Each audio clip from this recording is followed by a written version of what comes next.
I'm Matt Honeycombe-Foster, UK Policy Editor at POLITICO Europe, and I'm also author of our weekly London Influence email on campaigning, lobbying and influence in Westminster and beyond.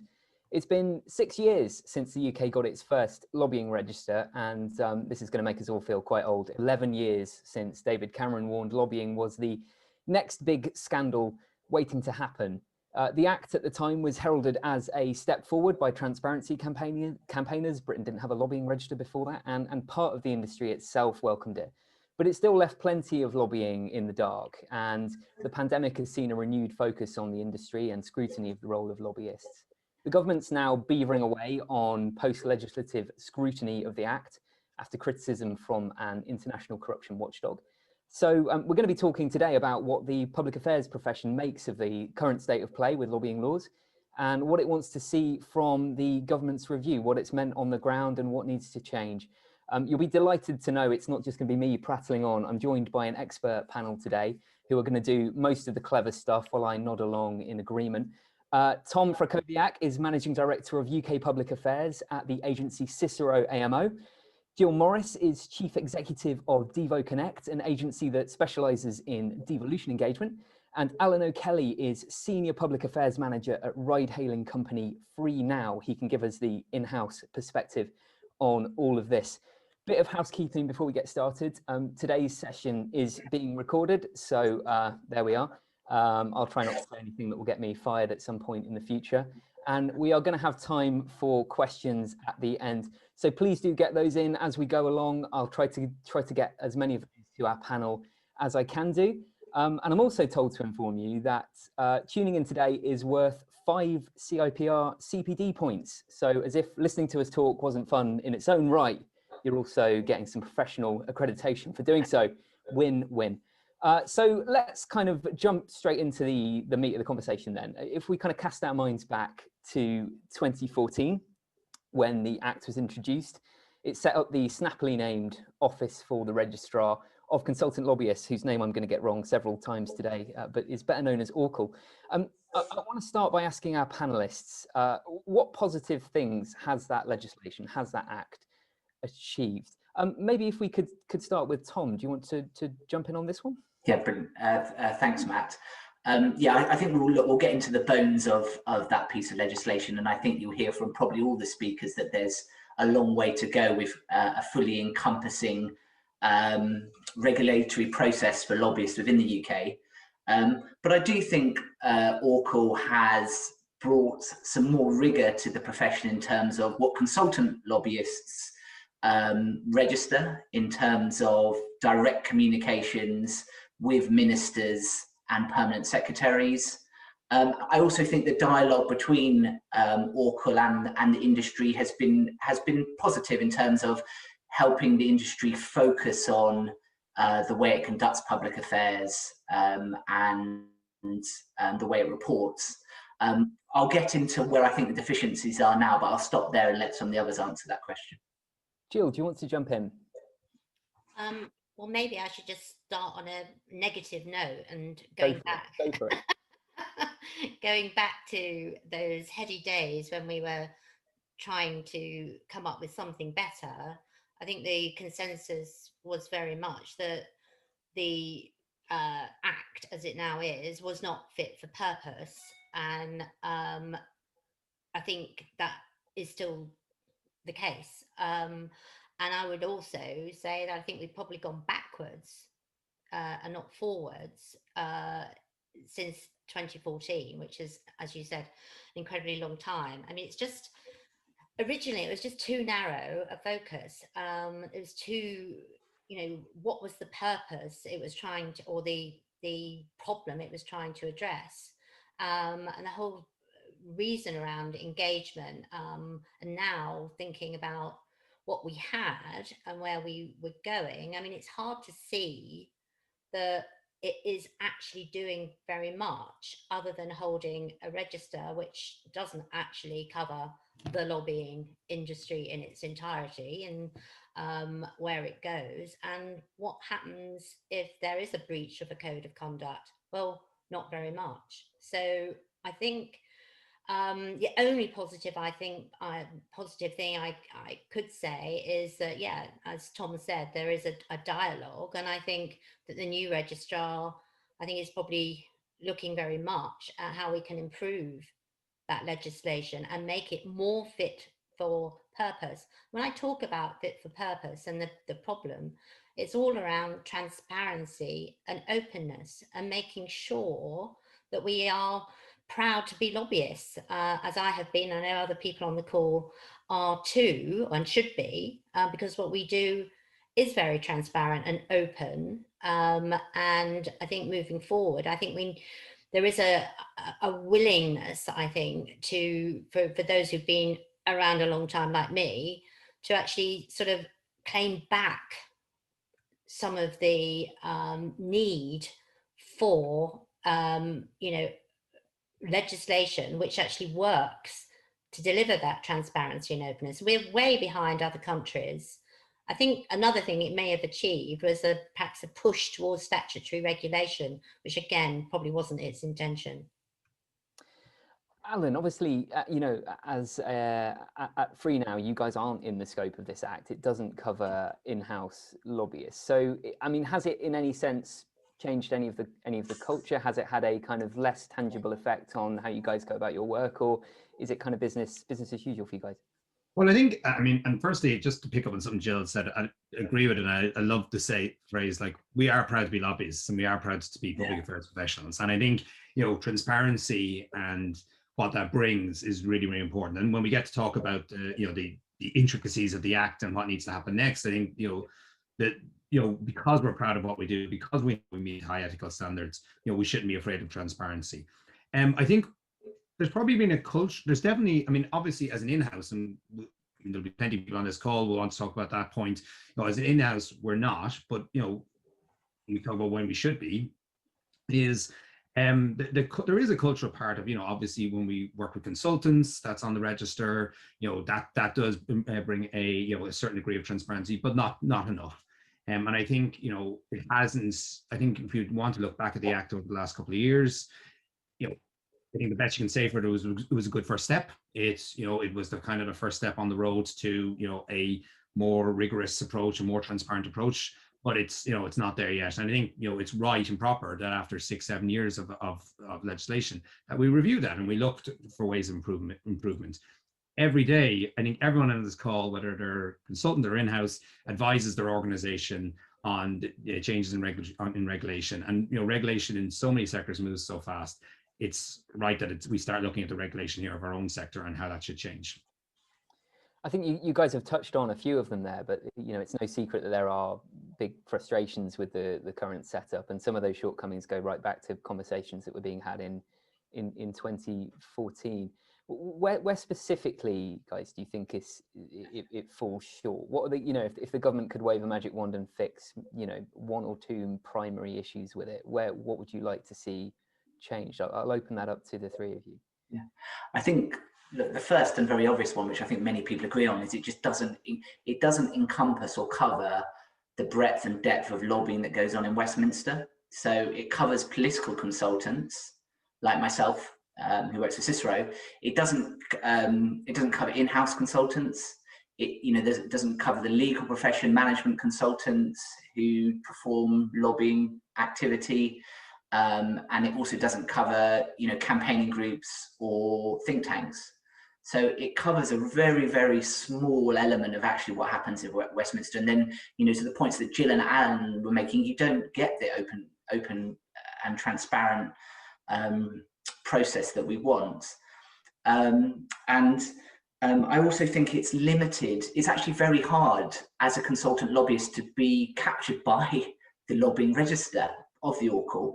You know, it covers direct oral, written and electronic communications, very tight definition, with ministers and perm secretaries. So it doesn't cover special advisors, it doesn't cover senior civil servants, it doesn't cover MPs, and it's that direct form of communication. So there's lots of groups of policymakers it doesn't cover, and there's a definition around how you communicate, which actually means, you know, when I look at our clients, actually we actually have to declare very few of them on the current statutory register held. Gill, I wondered perhaps on the devolution angle here, right? You know, a lot of lobbying that goes on it's not always directly Westminster and Whitehall. Is that, would you be keen for more transparency on engagement with kind of devolved leaders? Yeah, I mean, arguably, I mean, this is the problem with the Act. Arguably, you could work around the Act quite easily. The scope is not there. You can, the scope in terms of that engagement and who is doing the lobbying is just not there. So the narrow focus, or that narrow prism, isn't going to do what it's meant to do on the tin, or it does do what it's meant to, because it's got that narrow focus. So that's what I you know, if I'm lobbying Andy Burnham, arguably I don't have to register that, and why, you know, fine, I'm quite happy to. But you know, equally, there's lots of things that we do as lobbyists, which are engagement and contact, which again isn't covered by the Orcal register. You know, including, you know, in the good old days when we actually met physically, there are lots of things that we may have done which actually are pretty open and transparent. We abide by a code of conduct. But, and so we should, but really that's not really Orcal's job. And I think, you know, it's not their job to say, okay, you have brought the industry into disrepute. There is a problem around regulation because of the scope, and the scope of that particular piece of legislation wasn't fit for purpose. It doesn't actually capture a lot of lobbying that's going on, and it's good lobbying, it doesn't necessarily bad lobbying, but we know of late there's been too many questions about revolving doors, or people going from one job to another. And again, whose job is that? It's not the job really of Orcal. And I think back in the day, I see Emily, my old colleague and friend there, you know, as we tried to educate and explain to government, there was it was a battle, because and one of my big points really is there is a whole process of education always around what we actually do. And because people don't really understand what we do, and a lot of people who believe what we do is sort of very much about access, there's a lot of confusion. And that's sort of, again, in terms of the professionalism of what we do and how we actually work and help the democratic process, is always forgotten about. So, I mean, the short answer to your question is lack of scope and lack of real vision about who is doing the lobbying, and where is that transparency actually captured. Is it by just writing down a list of your clients? You need a process to sort of say, well, actually, what do we do? Because in the olden days, you know, we would, you know, whether you ran an old party parliamentary group or whatever, you'd list absolutely everything. And one of the old ministers said, well, don't put that down on the register then. So, I mean, it's just it's just ridiculous, because you know, some people, like people on this call, have been uber transparent in the past, and there's a huge swathe of the industry which is not at all open or transparent, and that's the big failure of the Act. Would it be too much of a leap to say that the current Act sort of does more to damage the reputation of lobbyists, because it by not allowing the majority of them to register, there's a perception problem then, that the lack of transparency and the lack of spotlight for people like you guys who want to declare and want to be open about this, that it does create a real sort of perception gap. Yeah, I think, Matt, that's a really good point. I think, Cicero AMO, we're a member of the PRCA, and we have to 4 times a year, we have to register our clients and all our public affairs consultants. You know, you can see that it's transparent, it's on a register. Under the current terms of the legislation, we don't have to register that kind of detail to the Oracle, you know, and that's a mismatch in it, and that's something that the industry has done and is leading, and the sort of the regulatory process is weaker than that. So I agree it does, and I think to the point that Gill was making, there's just a large section of the industry who are all doing good lobbying, but they're not having to register, and so it creates this perception that they're maybe not doing something appropriate, which is, of course, is not true, but they're just not captured.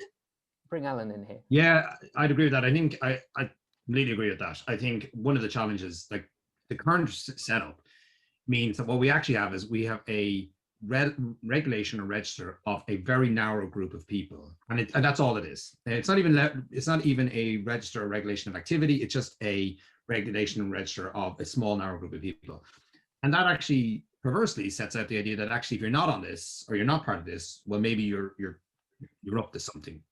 I think, you know, we need to move away from, you know, and how we do that is obviously a question, but we need to move away from, you know, regulation of lobbyists to, you know, or register of lobbyists to register of lobbying. And that's, you know, and that's what it's about. I think creating different classes of people and saying that some are part of this and some aren't is wrong. I think it should apply more broadly. And I think, you know, as Gill and Tom rightly pointed out, there's a lot of really good lobbying that's being done. There's a huge amount of excellent lobbying that people are talking about and doing all day that should be captured in this. And again, as a sector, we shouldn't be afraid of this. You know, like we're all operating to high standards. We're all operating, you know, ethically. You know, there is, you know, we shouldn't be afraid of increased transparency in this. In fact, increased transparency will actually improve the sector and will actually improve the work we're doing and actually bring some really, really good work to light. It's interesting that we sort of talked about the scope here, and often with conversations about regulation of an industry, there's a sort of fear of regulatory overreach that the government can use kind of too blunt an instrument. We've talked about think tanks and charities. Where would you guys want to sort of draw the line? Is it a more intelligent debate about what lobbying itself actually is? I guess you touched on that a little there, Alan, that it's the activity of lobbying rather than this person is a lobbyist, this is the definition, and how do you strike that balance? Open that up. I mean, I'm happy to ask you all to draw up the regulations here, but yeah. Well, I think the starting point is, you know, it is expanding. You know, it's anything that's objective of influencing, you know, government or parliamentary functions, and whether I'm the corporate affairs person who's doing that, whether it's Tom or Gill on behalf of a client, or whether it's someone in a think tank or a charity, you know, who you are is not really particularly material to what it is you're doing, surely. And, you know, trying to bring really good influence is just legitimate if you are, you know, CEO of a business, CEO, senior manager in a charity, an engineer who's working for a roads company who wants to share something. It's, you know, it's important that, you know, it's the process, and obviously that leads to lots of questions about, you know, how broad it is and where you get into, you know, what's the difference between constituency lobby, you know, lobbying on behalf of a constituency issue versus a national issue, and how broad this should be. But I think we need to change the thinking to this to being about lobbying activity rather than just being about lobbyists. One of the issues that also seems to be in scope of the post-legislative review that's going on at the moment is the question of fees, and the idea that essentially the Oracle register has a kind of flat fee structure regardless of how big your agency is, or whether you're a kind of one-man band lobbying outfit or a massive kind of multinational agency. Is that a question that needs to be resolved in the review, do you think? Or I mean, that may be slightly less ambitious than what we're talking about here. I mean, just anecdotally, I went to Australia half and half around this whole regulation just to see what and where, because it actually did sort of stem from I think from what's his name, Crosby. Sorry, I forgot his first name. That whole thing about statutory registration, they were absolutely appalled at the idea that we would have to pay to be on this register, and couldn't get their head around it. I mean, obviously they have a federal structure, but one of the things that I think is really important, and this has come up time and time again over the years, is that certainly in the APPC, was that, you know, by being a member or being signed up to a code and being on that register, that was your license to operate.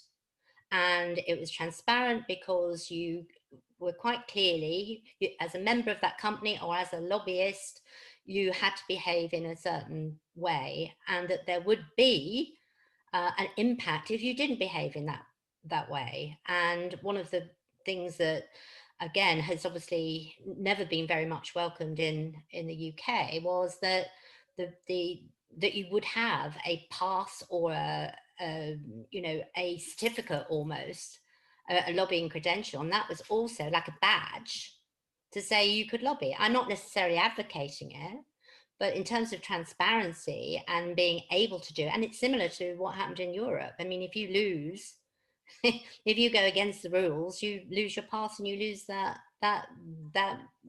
process. So I think there's, and even in Scotland, to go further and faster, but we're woefully behind in our thinking and the mother of parliaments. And I think what I think this review should be doing is we've really got to get back to what is a good lobbying look like, and make sure that we do feel confident, and also the legislatures, can't say it, you know, feel confident too, that they are dealing with people who are on that register. It's a very simple concept, and I think what we've got at the moment is this thing that actually isn't doing any of the things that it needs to do. And ultimately, i.e. that transparency and openness is quite confused from the public's perception. Yeah, I slightly disagree with Alan on the broad definition of lobbying, you know, all parliamentary activity. I feel that gets very unwieldy and difficult to manage. I think that we just need to, first of all, we need to make sure that this the legislation is more fit for purpose, and that is, as I said, including in-house lobbyists, is including people who are actively trying to influence the political process, you know, whether that be lawyers, management consultants, third sector. I think I would extend the touch points beyond ministers and perm secs to senior civil servants and definitely special advisors. And I think, look, the reality is, Matt, I'm not sure the government is going to, you know, touch either of those. I think at the very least, the government could be thinking around, you know, at Cicero, we operate under the PRCA code, Public Affairs Code. It's an independent external code. I think, you know, you're seeing a lot of lobbyists, political consultants, I mean, on the register who adhere to an independent code or a non-recognized code. I think there should be some, you know, CIPR, PRCA codes that lobbyists on that register have to adhere to. And to Gill's point previously, that those codes are have a rigorous complaints process around them, whereby if consultant lobbyists are doing things wrong, then they're taken to task on that. I find, looking through the Oracle register at the moment, that you know, there will be entries on that where there is no code of conduct declared at all, no adherence to a code of conduct. So a mandatory code of conduct, that an industry recognized one, rather than a kind of an in-house job or something if you've drawn up on Microsoft Word that morning, is in your view kind of the way to go? Well, I think, you know, the PRCA and CIPR, you know, both are credible trade bodies with thousands of memberships and agencies. And, you know, the Oracle even registers, I think, recognizes the PRCA code, as I understand it. And, you know, you can see demonstrable action by those trade bodies when agencies have, you know, done things against the code.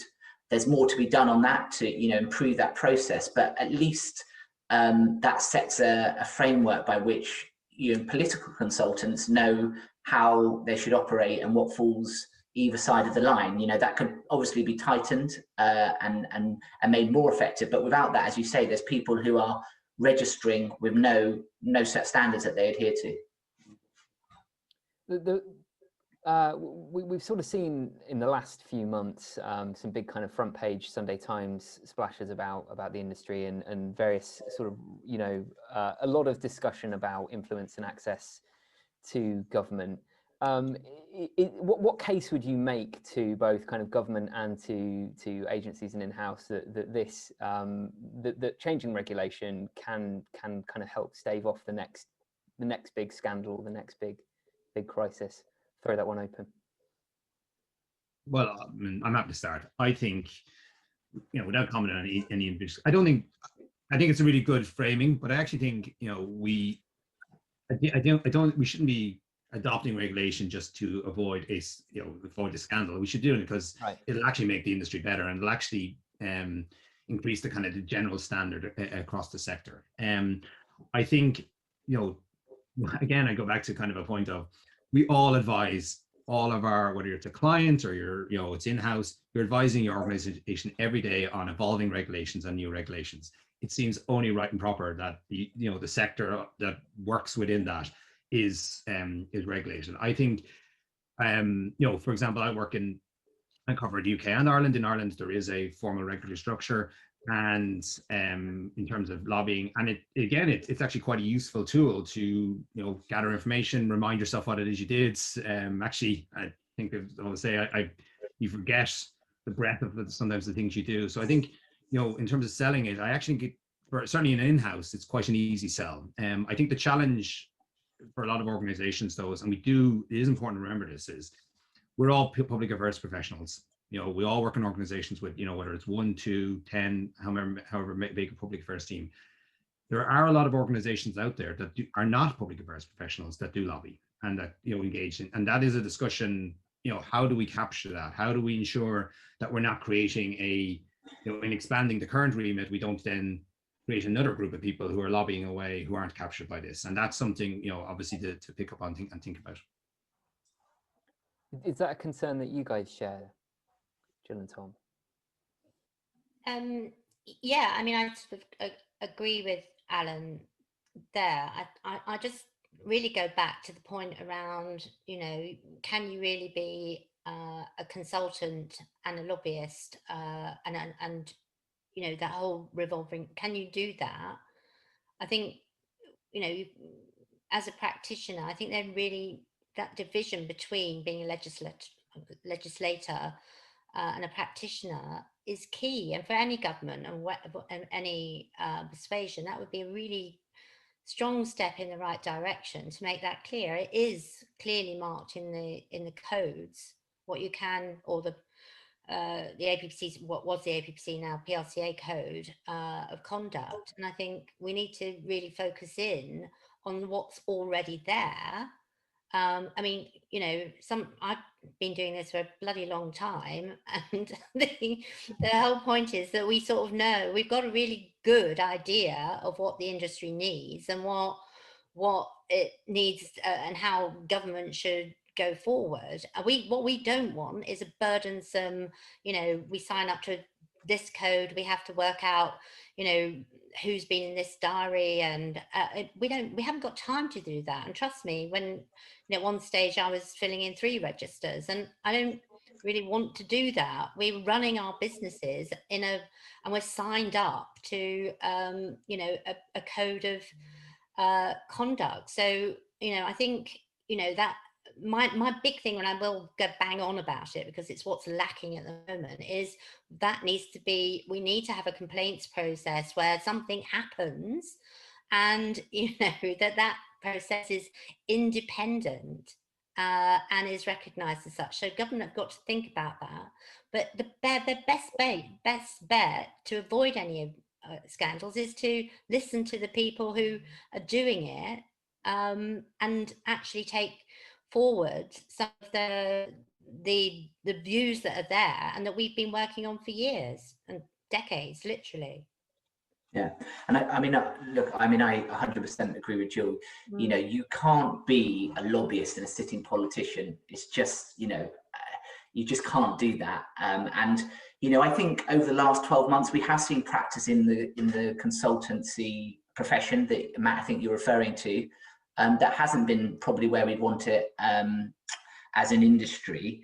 But the majority of this industry, people like Gill, who have been working, for years in the profession, do know how to do things the right way, do things the right way. What I say to everybody about the 2014 legislation is, look, you know, we need to take leadership on this, because 2014 is a classic example of the government reacting and implementing a piece of legislation which is completely not fit for purpose, that has had a perverse impact on the sector.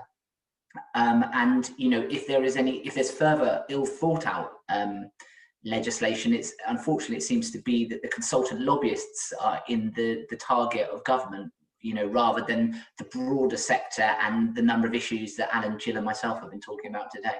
Mm. I'd agree with that, and I think you're absolutely right, Tom.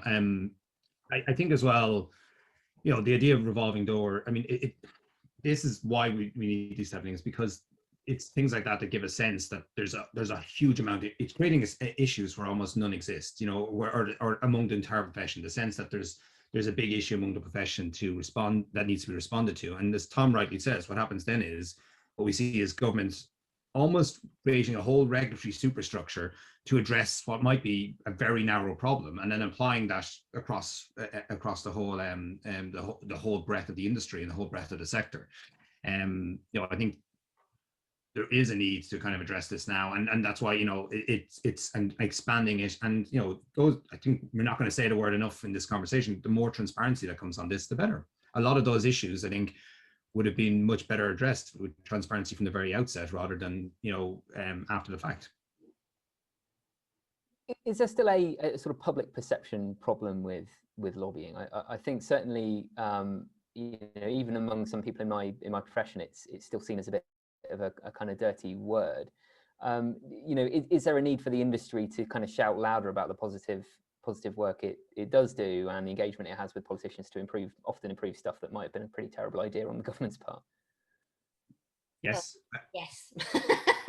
But again, you know, it's not through want of trying. And, you know, we've reached out to media, and we reach out to those parliamentarians and others. I think we probably collectively and individually, there is a strong voice there around what we do, and that sort of pride in what we do. But it goes back to that perception and lack of understanding. But you know, I mean, it's been an argument for years. I always use the word lobby. I'm a lobbyist now, because essentially I'm quite happy with it. And, you know, back in the days of brown envelopes and bigger scandals, arguably, you know, we are still tarnished by those scandals and lack of understanding. And I think going back to the original question, I think there's sort of been, you know, I do think we've gone a bit backwards rather than forwards since 2014, in sort of that energy to say we're proud of what we do and this is how it should look, and you know, let's make sure. I mean, we had a huge outreach of talking to journalists and everything before the act, and they were all really supportive and they welcomed it because they understand it. But even now, you will see people in Portcullis House when it's back open who are probably not on the Orcal register and with passes, etc., etc. That's the reality of lobbying on a day-to-day basis. But yeah. I would say yes. We need to own our own narrative, and we need to do a much better job of selling this. And you know, if you look at the last, you know, one thing that often annoys me a little bit, and you know, the importance of language, is that sometimes when it's an issue that people feel strongly that's positive, the person arguing for it is a campaigner. When it's it's an issue, you know, when it's this industry specific issue or something like that, oh, that the person advocating for it is a lobbyist. You know, arguably one of the most successful, and he may not want to be called this, but one of the most successful lobbyists of 2020 was Marcus Rashford. You know, he exerted huge influence on the government. We need to own that narrative, and we need to show, like Gill talked about it, and Gill and Tom talked about it, like so many people in this call do such huge amount of work for their sector, you know, and that actually improves not just their own area, but you know, the work brings better policy outcomes for the country and for their sector and for the country. We need to be doing a better job of selling that. And I appreciate I'm, you know, newer into the field than others, so it's easy. Sometimes it's easier. I know people, like as Gill said, there's been a lot of outreach. I think owning the language. I'll be frank, pushing back a bit against some of the language, like revolving door, and owning that narrative of is really important. I think unfortunately this comes back again a little bit to the scope. The public don't know what political consultants do. They don't. My mum every Christmas tries to figure out what I do. She asks me every year and doesn't quite get it. So we go around the houses the following Christmas. I think the public's perception is what they see in the media, and a lot of some of this is about people who are not caught, who are in the scope of the regulation, who are conducting regulation, as Gill says. But some of this is about the behaviour of parliamentarians, and the responsibility they have. Going back to the point that you shouldn't be a lobbyist and a sitting politician, and politicians who put themselves in that position not only potentially jeopardise their own reputation, but they jeopardise the reputation of the wider industry and what we do, and we kind of get lumped into that reputational damage. Tom, you touched on this when you were speaking a little bit earlier, but what sort of appetite do you pick up for a big change at this point? As the government continues its review, should people on this call be preparing for big changes, or are we looking at something a bit less ambitious? Will you guys keep making the case throughout this process? Yeah, Matt, I mean, I'm not expecting government to go and say bring in-house public affairs or government relations people onto the register. So I'm not expecting any significant changes. Then potentially they could tweak the legislation to introduce maybe special advisors into people who are captured. You may see things like that. I mean, as I said earlier, I would recommend that there's an external code of conduct that's enforceable, that each political consultant has to adhere to. But I think we'll see very limited movement. And yes, of course, I think, we'll all, I've been in this profession 20 odd years, I think lots of people here care passionately about. We believe that, we're helping our clients. We believe that we're making the democratic process better. We think we're working for good companies who are contributing to the economy, but we want to do that in a properly regulated and properly transparent industry that people understand and that we can have pride in. I'm going to open up to questions now, guys, if that's okay. We've had a couple of comments and questions in so far, but please do get typing them in the Zoom chat, because I know our panel is fired up and ready to answer them. Emily Wallace says, one of the issues I think is overlooked is the responsibility of the lobbied to support transparency efforts. She'd be interested to know if anyone on the call has ever heard of a ministerial office asking or suggesting that you need to register something with Oracle. I think the answer there is no. No. But it's a really good point on the basis that the onus on the the MPs and government ministers or all of the departments. So it's not something that in all my days that I've ever experienced, with the exception of John Grogan, who's no longer an MP, but was very much behind lobbying transparency in the day, who was insistent that he would only talk to people who were on the APPC register. But no, it's not. I've never experienced anybody who would say, "Are you registered?" So it goes back to that point I think Tom was making, is about the people who are making the laws don't really understand, and I've made it too, they don't really understand. I mean, there is a process of, and an onus for us to kick back more than we do. And I think on that thing about, do we expect a big change? No, I don't. I'm a bit cynical on this one, as probably everybody else is on the call. But that might be because I'm just long in the tooth. But the fact is that it does provide an opportunity to put some energy back into the discussion and raise awareness amongst those who should really understand what lobbyists do. But I'm certainly sure that a lot of people, certainly in Parliament in the old days, would say, "Oh gosh, you're a lobbyist, I'm not sure if I can talk to you," and things like that. Was again, those are from MPs who you might have known for donkey's years.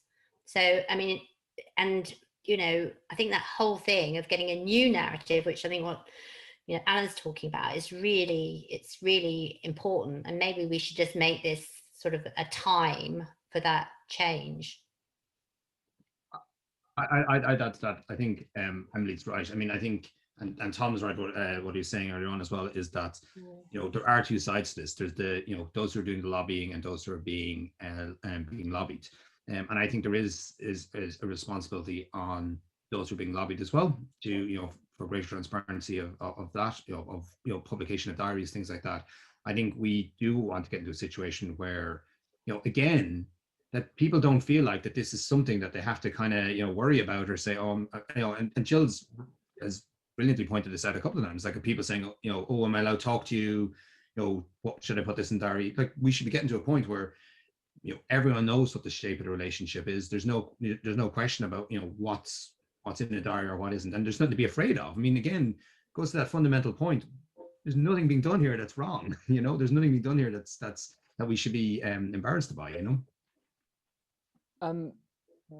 Emily makes another point here, actually, and this is touching on what we talked about fees, and Gill, you mentioned kind of the idea that having a kind of mandatory fee is quite unusual internationally. Emily says, if signing up to an industry code of conduct is also mandatory, then that pushes up the costs, because you have the cost of joining ORCL and the cost of joining a trade body. Is there a danger that it becomes kind of too prohibitive? That's my question thrown at the end there on her comment. Yeah, and I think that if you really want open and transparency, you don't put barriers up. I think I mean, for a one-man person band starting up, it's not going to be like, oh, great, yeah, I can spend this money, that money. I've been a member of the CIPR for, you know, many a moon or whatever. I want to do this. It doesn't work, really. I think, you know, my thing is really about, you need to sort of have this independence when it comes to regulation. And I think it's absolutely right. And this is probably a different discussion, you know, the role of a trade body and the role of a regulator or mandatory regulator, and what should be fairly clear that this is what you have to do to be a part of that. But I don't really think we need to pay for it. I mean, basically, we are paying all-call salary or contributing to it. So government either really want to do this properly and put some money behind it and really reap the benefits, or they don't. And that's another argument, maybe for another discussion, but it's very true. Is there a sense in which the trade bodies have almost had to sort of step into the vacuum left by government and left by regulation in some of this stuff? I mean, I wouldn't say the trade bodies are stepping into the vacuum. You know, good professional trade bodies, you know, show leadership within their industries, right. You know, like the PRCA and CIPR do in our industry. And, you know, all of us want to be more open and transparent, as we've said. But I definitely, you know, I think the inadequacies with the legislation and then therefore how ORCL's set up means, to the question that we just had, you know, you could get into paying two ways, which doesn't make sense. And I agree with the comments that Jill made, especially if you're just starting up a business as well. And I agree completely with both those comments. And Jill's point, we should be making the barriers to participating in this as low as possible, so low that anyone, you know, if we want people to be engaged, we need to remove everything. And we're all guilty of this, of not wanting to fill out additional forms or not want to cost. It seems, and obviously I'm not directly affected by it, but it is wrong that there's a flat fee that impacts, you know, big organizations, smaller organizations the same. And I think Jill's right. If the government wants to be serious about this and wants it to organize properly, it should be reducing all the barriers. And if that means funding it itself, that's what should have to happen. And at most, it should be a nominal fee. There should be, or no fee. We should be making sure that people can participate in this with no barriers and no excuses and no reasons not to. And I suppose one of the points about if you widened the spectrum of people covered, actually that would bring the fee down, Alan, to your point, drastically. A really good question in from Rebecca, who asks, how enforceable are the current codes of conduct? She says, I feel as though that part of the process is not transparent. I don't just mean knowing who has complained about whom. I mean about volume, disciplinary action taken, etc. And is there any value in requiring a commitment to an external code of conduct if enforcement only happens when it's a big scandal? It's quite a big one there, but kind of gets to the heart. No, it's a very good question, Rebecca, and that is really at the nub of where we are, because we're not actually seeing very much action or repercussions or much of a dent on people's reputation. And I think, again, it should not be a badge of honor that you have got a former, you've got an MP or a lord advising your clients and seeing as basically not even a badge of honor, but it's a marketing exercise. That's not good, and that is happening. And it doesn't really feel that much is, the industry is really doing anything about it. And Oracle is not the place it's not a disciplinary. But my point here is that I do think it has to be independent. And there needs to be a process that is seen to be independent and is not actually potentially non-transparent and I don't want to get into trouble in what I'm saying here, but it could be a lot better, more transparent, and it must be independent and be seen to be independent. Otherwise, again, I think it looks a bit ridiculous, and the reputation of the industry suffers as a consequence. And it also means that there'll be more people who say, well, yeah, I haven't got a code of conduct, don't really need it, I won't comply. The compliance thing is something, it's fine signing up to something, but you've got to live and breathe that ethical code of conduct, and that's how you operate. It's too easy not to at the moment. Donna Castle is asking us to zoom out a little bit and ask, are any other countries getting lobbying regulation right? Are there other registers we can learn from? Gill, I think you sort of touched on the Scottish example. Well, I think Scotland, Europe, Australia, Canada. There's lots of them, but remember, they're all different structures and different ways. I mean, the UK is the mother of parliaments, which means it's not a federal structure. So the rules that apply, say, in Western Australia and New South Wales might be slightly different. But I think they may have gone further than we have. And I don't know, I mean, other people will say to me that Scotland has probably got it right, but other people might say it's really burdensome. But I think it's that sort of process that in a way, we do need that mandatory push to make it worth, that compliance and behavior and transparency and openness and all of those things actually work. Because if nothing's going to happen to you, why would you join up? If that is your way of thinking, I mean, certainly bringing some of those non-compliant companies into the fold, was great news. They wanted to be there because they wanted to demonstrate that they were complying to that code. I don't feel that there's that need at the moment, but we certainly can learn from other countries and should. I'd agree with that. I think, again, like I covered UK and Ireland, the Irish regulatory structure. I wouldn't say all aspects of it would be adopted, but I think one or two things that come to mind is it's free, so it doesn't matter. It doesn't cost. Which lowers the cost of lowers the barrier to getting involved, and it applies broadly. So it applies to the act of lobbying rather than to the lobbyist. So prior to, if you don't have a public affairs function, but you have a meeting where you're influencing, that gets registered. So there is quite a lot of additional regulation on top of that. But I think as a starting point, that's an interesting place to start. Some really good questions from Connor. A fair few here, so I'm going to take them point by point, I think. Rather than defining in the legislation who a lobbyist is, don't we need to instead define what lobbying is? and then take all those who undertake that activity professionally are lobbyists and are required to register. And Connor also asks, he suggests lobbying should be defined not in terms of attempting to influence public policy, which has loopholes, but actually communicating with policymakers about public policy. What do you guys make of that suggestion? Yeah, I mean, I think Connor, I think a discussion about actually what lobbying is needs to be had. I totally agree. I think it's a very good point. You know, as I said earlier, the definition of how lobbying is defined currently under the legislation is very, very narrow. You know, it's direct, written, oral, or electronic communications to ministers or perm sec. That's it. And therefore, lots of people, even political consultants, don't get captured by the register.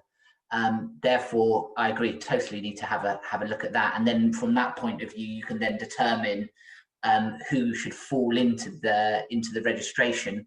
I think, I suppose my only kind of maybe not caution, but query would be what you don't want to do is making it so all encompassing that it goes the other way and you lack transparency because there's just so many declarations and so many aspects covered. And the point that Anna made around, you know, constituents wanting to talk to their MPs, etc., you would need to factor in. Yeah, I think, I think agree with a lot of that. I think it's the act of lobbying. It's the act of trying to influence and provide, you know, insight. That's what we're trying to capture here. And whether it's, you know, me or it's a chief executive or anyone else, that's what in some ways what we're trying to get to.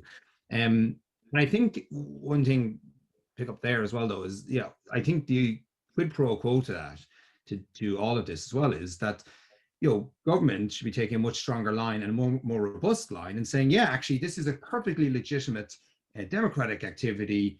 And, you know, the benefits of increased transparency means that we can actually, you know, that the government should be just saying, yes, we want this type of input. We want this type of insight. And, you know, educating the public and the wider society as to what lobbying is and what campaigning is would be quite valuable. But I think, yeah, as a starting point of, we're talking about, I mean, I do agree with Tom. I think one of the biggest challenges we face though is, you know, it's all great to talk about this in the esoteric, and, you know, but we'll get into big conversations as to, well, you know, what conversation is the conversation I have with my local MP about the road? Well, what if I drift into a conversation then about, you know, how road use is, you know, what does that start looking like? And we just need to make sure that we don't create a structure that is either too broad that ends up with, you know, as Tom rightly says, everything gets captured so nothing gets noticed, or that's too narrow that we just create a second class of second tier of lobbying. We talked about the need for a code of conduct and the current kind of self-declaration system for Oracle at the moment. Connor asks, doesn't the regulator need flexibility to develop and revise a statutory code of conduct and plug loopholes when problems are identified? Should they be given responsibility for an education function which talks to ordinary citizens about the value of lobbying in a democracy? I think probably yes, but that goes to the point around you know, a statutory code of conduct. I mean, that's where I think we should be heading. Others may not agree, but I think you know, the other question there is Oracle the right body? Or are we talking about something else which is seen to be, you know, has some independence and is seen to operate in a sort of off lobby kind of way? And, you know, yeah, of course. I mean, it's a really good question. And Connor, thank you for that. I think it's an interesting to sort of saying is who is ultimately the person who has the code of conduct, and also what body is it who actually regulates the any breaches of the code and moves forward. I think is where we would be a good movement or direction to follow, but we're nowhere near that, I don't think. And yeah, of course we need to, the whole point is, yeah, we do need to understand more about what we do, that education thing, because it's always been an argument to say on the earlier point, everybody's a lobbyist. And we could say that arguably, or has the potential to be a lobbyist. So you'd have the whole planet all listed on a register. That's not what would be completely ridiculous. But yeah, Tony Blair's a lobbyist, or was a lobbyist. There's lots of people in government who are arguably lobbying. So I think that thing around definition, which is always comes back to, again, I think we need to do some work. And I think we sort of got there before, before 2014. And I think we probably need to revisit again in light of where we are, and use this opportunity to actually keep sort of saying this is a consensus view of what should be regulated. We've got a few questions in looking for kind of advice and tips from you guys in people's day-to-day working lives. Daniel Jones asks, says he'd be interested to know, are there any examples of bad practice that we should seek to learn from and avoid? Don't have to get into kind of naming individual organizations here, but perhaps practices that you think, are kind of beyond the pale. I think generally, people who operate in this industry, you should be giving, even in commercial situations, you should be giving honest, independent, objective advice as best as you can to that client. And I think, Daniel, a tendency in this industry can be for people to exaggerate what they know, who they know, and their influence. And I think that makes poor business sense, because you will overpromise and you will underdeliver. But also, secondly, you're insinuating what you're trying to say that you can achieve much more than you can through what you're doing. And I think just being a very simple thing in this industry is just being honest, being accurate, being objective. And most of the times that will serve you in good stead. And from a political consultant point of view, that sometimes means telling the client things that they don't want to hear. And it sometimes means telling them actually what you want to achieve is not achievable. Can I just jump in? I think that's an absolutely fantastic point. I think one thing you should remember is we, as public affairs professionals, and whether you're in consultancy or in-house, you're the link between a business or an organization to the political world. And often you're trying to explain things to a group of people who may not know a whole lot about politics, or their only knowledge or insight comes from reading the paper. And I think that's exactly it. It's easy to overstate. And sometimes people, when they overstate the influence that they have, when they overstate, they make it sound like, oh, it's very easy to deliver this. It leads to this idea that actually lobbying is something that anyone can do. And then actually it is actually just about meeting someone outside the red line for a pint and telling them, and it's not that. Yeah. And I think where we all, and look, we all do this, where at times where, we want to be seen as, doing a great job, but I think giving that kind of clear advice, that clear guidance, and that exact piece of, and it's not just, I know Tom, from a relationship with the clients, but I think even in-house, it's our job sometimes to say, well, actually, that isn't achievable. And they're very difficult conversations to have, but actually better than pretending. And that's often, because I think that pretense has kind of gotten sometimes built up this idea that it's all about drinks outside the red line, and having a mobile number of a minister. I've always gone on the basis of it's what you know, not who you know. And it is about informing and shaping, but those difficult conversations need to be had. And I think I'll just touch really about the next generation of people who want to make their career in public affairs. It's really inherent on the industry to make sure that they do learn and they have good training and good examples and good mentoring about what is good lobbying and what is not acceptable, because you could be in breach of a code of conduct. So, you know, the reason that code of conduct, the APPC code of conduct, which now sort of morphed into the PRCA, you know, was because there were scandals. And we had to make it quite clear. It's not, it's you know, it's organically grown into and adapted and adjusted as scandals have come up to question what is permissible, what is good behavior, what is good lobbying, and what actually would breach the code and bring the industry into disrepute. So there is a process and really a need from, you know, whether it's PRCA or CIPR and others to ensure that people, you know, do understand some of the history, but also why we are where we are and how they should interact with clients. Because in the end, you know, you don't want your company to be caught up in a scandal and be on the front page of the Sunday Times or whatever, because you know, and that's you know, that's where we are. So it's knowing what, if it doesn't look right, don't do it. You know, you can't get bamboozled or pressurized into say, oh yeah, we'll sort out a meeting with Boris Johnson and this problem will go away. That is not what we do. Yeah.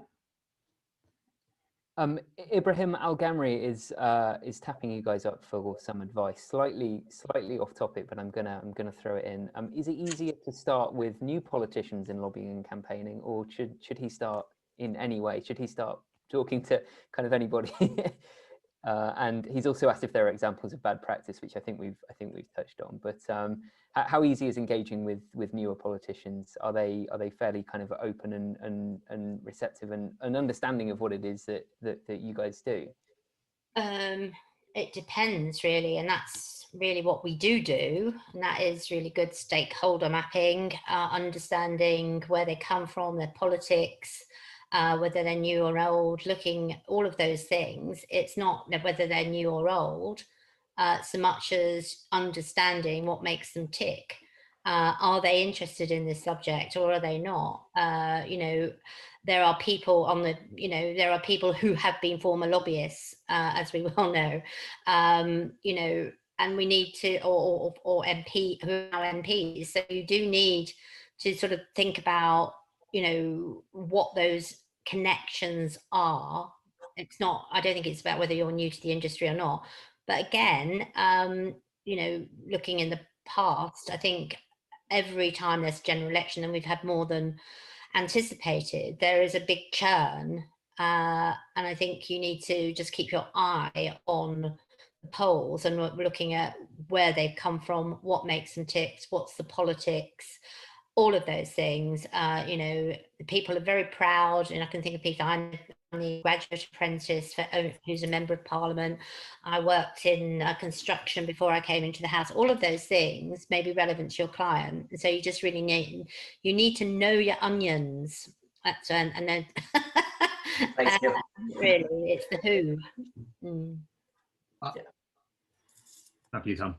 No, I just underline that point. I think it's the point that Gill and Alan were both making previously, that, you know, public affairs is not just about a contact book. It's there's many different disciplines within public affairs, and if you're engaging in any public affairs, government relations campaign or engagement, you know, you need to know the background to the policy issue. You need to know what different stakeholders think. You need to know what the previous legislation might be, or the legislation that's in place.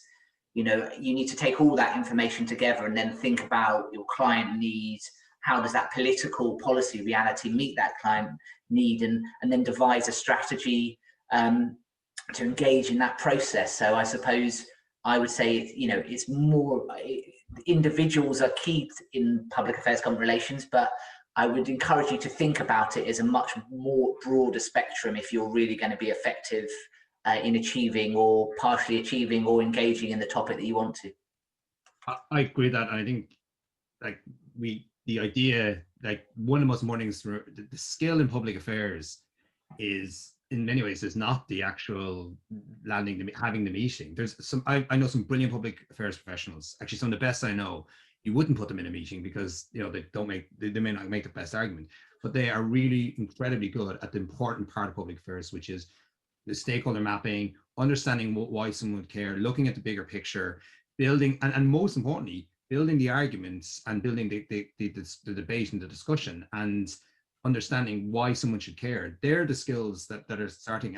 And there's often a danger, particularly with people who are newer to the profession, that, and it's easy to get sucked into this, that, you know, having a load of meetings with MPs is a sign of you're getting stuff done. In fact, often that's not the case. And particularly in-house, you know, that'll impress people for a while, but people will start asking, well, okay, besides going off and meeting people, what is it precisely you do and what is it you deliver? And that's where the skill is you need to work. I would almost advise you not to start off with who you're, you know, was it new or older MPs? It's why do you need to meet them, and what's going to what's that going to actually bring to your campaign? I'm going to put the three of you on the spot now as we start to wrap up, but I will put the last shout out for any questions. If you've got any more you want to ask our panel, please do chuck that into the Zoom chat box.